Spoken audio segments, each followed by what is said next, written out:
Welcome back to the channel. Today I am working on the Charger subframe, and I am now working with a company called Send Cut Send. So the link is in the description, and what they do is they cut a bunch of different types of materials, and some of those materials they also bend. So what I had them do was all the pickup points for the lower control arms and the diff mounting, I had them cut those plates, and all you do is you send them a file, they give you a quote, and then they send it back. It's really quick and easy. What I was having an issue with locally is trying to find somebody that could cut something, and then trying to find somebody that could bend something is even harder. So it was just very simple to send them the file, have them do it, and then have them send it to me. So we have all of the plates that we need. There are a few more after I get these tacked in that I'll have to have them cut and bend, but it's gonna be very straightforward. So before I do that, there is still all of this stuff behind me on the back side of the shop that I want to get cleaned up and organized. We'll do that first, then we'll get all of this stuff tacked onto the subframe, and we can get one step closer to finally having the front subframe done on the Charger. I'm pretty excited, and I'm really liking the shop layout with it being so open and not cluttered.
This whole area on this side of the shop is cleaned up. I can actually use that workbench again, and I have pretty much cleaned a lot of stuff up. I took all the Tesla stuff, threw it outside in the Model X, pretty much the back half of the Model X. I was gonna move these Hellcat seats up front, but those ones are so awkward, it's hard to move them by myself just because they want to keep opening. And these ones, I could have moved them, but there's just so many pokey things going up there right now, that like fuel pumps and stuff hanging out of shelves. I didn't want to walk by one and mess one of the seats up. One thing I was really worried about is they've been sitting outside the car for a while, and I was worried that they weren't going to still smell brand new, but luckily enough they do. So I have them covered in plastic again, just to make sure that we still have some nice smelling seats. But it's nice I have gotten rid of all that Model X stuff, which most of it was just garbage anyway. I don't know why I left it in here this long. But over on this side, this is pretty clean. There's still a lot of stuff on the floor. A lot of 6-liter stuff is going to go back in the GTO once I get the parts. I guess, you know, I ordered the parts from Texas Speed, like, I don't know. It's probably a little over a week.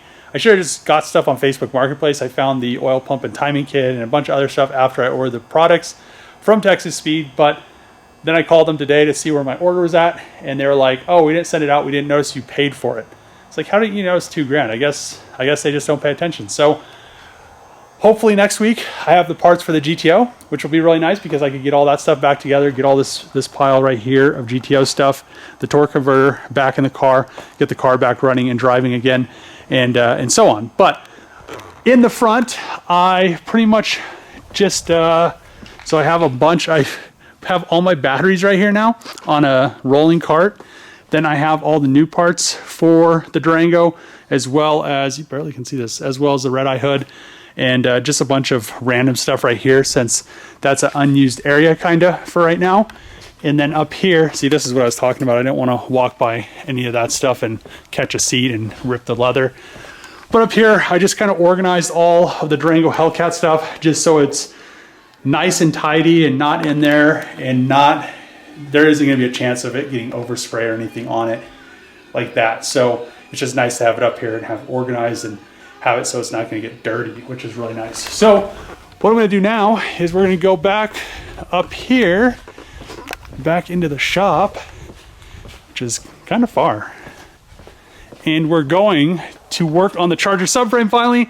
It's what I've been wanting to work on all day. So I started working on cleaning the shop at 9, it was like 8:30 or 9 a.m. this morning, and it's like 5 o'clock right now. The whole day of cleaning. So another whole day. So two whole days of cleaning. But let's get to this. Send, cut, send all of the products or all of the cut pieces that I needed for the Charger subframe. Well, almost all of them. I need to measure some stuff after I get all this stuff tacked in.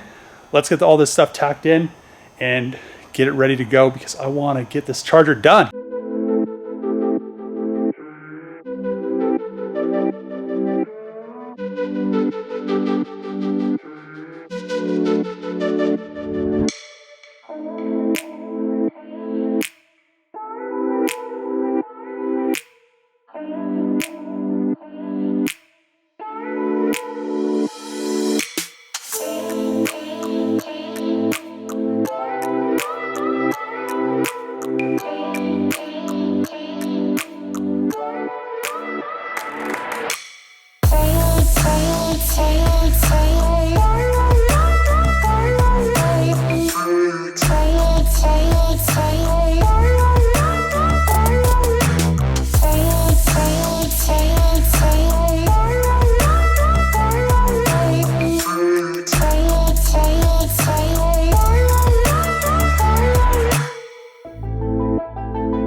All the plates that Send Cut Send sent me on the Charger subframe, except for one, which is this plate right here. And this is the plate that holds the wiring for the electric power steering rack.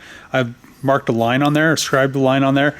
I just need to bend that at a 45-degree angle just so I could weld it on there, or actually tack it on there, and then I'll weld it later or have somebody weld it. We'll see if I can find a TIG or if I can get a TIG. So other than that, I have these pickup points right here. I took all the dimensions that I need to make the little things that come off right here and go to the other side. So I'm just going to kind of box it in off this.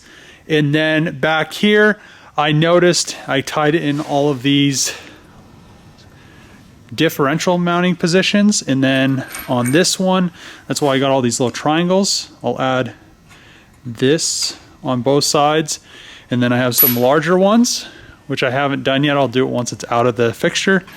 Then I have these larger ones. I'll go just like that. Look really nice and clean. Add a little bit more rigidity to it. You really don't need too much on that.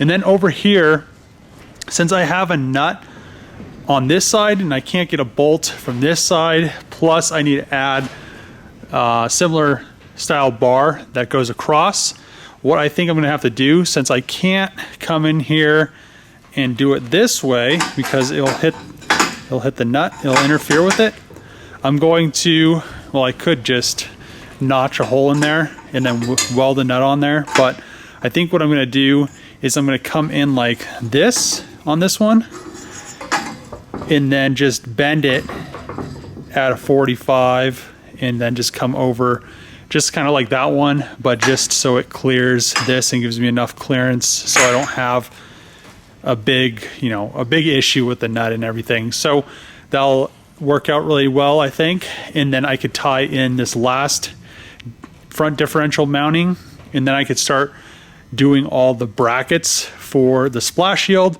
and I could get all of these sent off. So pretty much what I'm going to do is something similar to this, but I'll just have a plate coming off the back, which I think will work very well. And then on this side, I'll pretty much do the same exact thing, but I'll have this come down.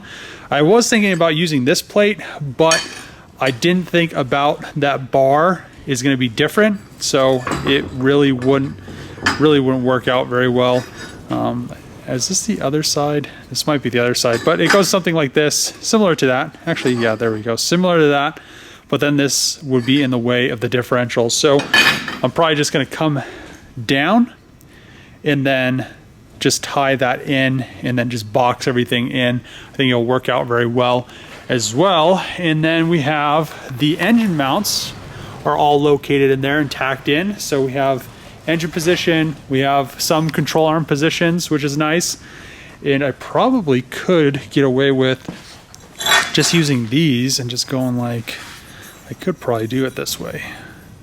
Maybe. Nope. They're a little bit too short. But yeah, I could just pretty much do the same similar thing, but almost do it something similar to one of these right here. You know what I mean? And then come down, but have it a little bit more kind of boxed in. So it's not just a little tab, so it's more out, and then I could tie it into up here, this bar on both sides, which now both bars are going to be different because of that diff mounting position. So also Send sends you a little ray gun that's powder coated. I guess they do powder coating as well. And then they sent you a piece of licorice, which I was kind of hungry, so it kind of held me over for like a couple hours. And yeah, we'll get this piece bent up, welded on there or tacked on there, and get the rest of the positions after I get that next order from Send. And we'll get this thing finally finished up. It's very, very close now that we have most of the lower control arms and diff mounting and all that stuff tied in. You just kind of have to work your way through it because you have to add, so I have to add stuff, and then I have to figure out, once I add this, then I'm like, well, this isn't going to work because I didn't think about having to put a nut on there, which I could weld the nut and then just have the bar have a relief and still fit in there and weld around. But I think it'll be a lot easier to just come off here, bend it, and then come straight forward. And I think it'll, it's not really adding that much rigidity because everything up here pretty much adds most of the support, because this is 1 3/4 and this is 1.5 inches. They're both 0.120 wall, but yeah, I'm just very happy that all these front brackets are pretty much done, and the rear brackets will follow pretty easily. So the next order, I think we'll get this 100% buttoned up, and then we can test fit it, which I don't think we'll have any issues because I've already test fitted it once. But I'm gonna end the video here. Big shout out to Send Cut Send, working with them now. And you know, it's very, very simple to send them your files and get stuff back very quick. But if you like these videos, make sure to click the subscribe button, throw a thumbs up, throw a comment below. As always, see you guys next time.